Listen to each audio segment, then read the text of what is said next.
Who would have guessed that Sharjah would be among the top cities with the fastest growing millionaire population in the world? This is wild. Such a massive accomplishment for Sharjah, our favorite neighbor. One of. Sharjah ranked 8th among the top 10 fastest growing millionaire hotspots in the world.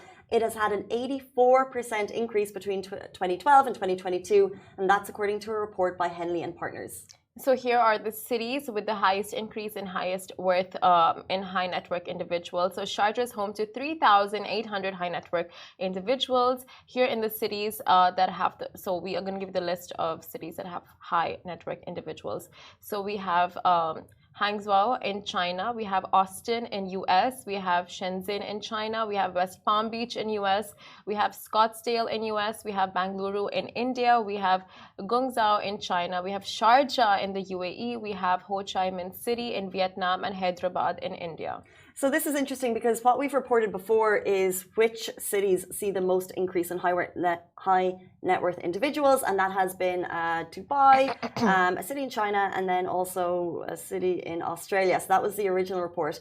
This report says the highest increase. So for example, I'm not sure of the years, but maybe like 2 years ago they had this number, and now it's jumped dramatically. Yeah. So Sharjah sits 8th in the world. So what we're thinking, the beauty of so many Emirates in the UAE is that they're coastal, and maybe the coastal properties aren't available.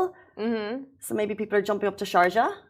I mean, Sharjah, yeah, and the properties, it's like for what you pay, you get you get a lot of value. Because it's like, I don't know, like I'm speaking in terms of property, right?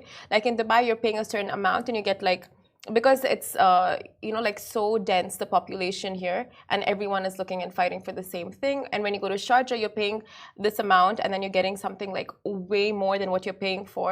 So maybe that is attractive to billionaires and millionaires, just like moving there and making a home of the place, making a base for themselves.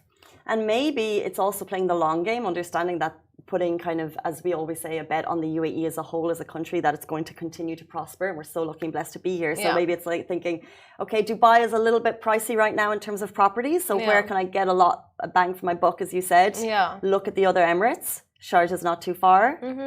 And there's just like a lot of scope for growth in Sharjah, like you make your base there and it's like anytime, like Dubai is way developed, like extremely developed. So you would move to the Emirates that, there it would be scope for business, there would be scope to like expand or something or the other. So I think, like it's very unexplored. Ajman, Sharjah, Ras Al Khaimah, like these are the places people want to move to now and just explore the city more, grow it themselves, be one of the few to just champion the city. It's like how we had an amazing content creator from Egypt on the show, and she kind of compared what it's like, living in Cairo versus Dubai, and Cairo is kind of like the older sister, and she's a bit tired. Or like, but I feel like Dubai is like massive energy city, and it's amazing. But then if you ever want kind of like a calmer lifestyle, maybe you move to another Emirate and you kind of like plan your retirement up there, maybe on the coast of Rak, Abu Dhabi. However, before many years until then.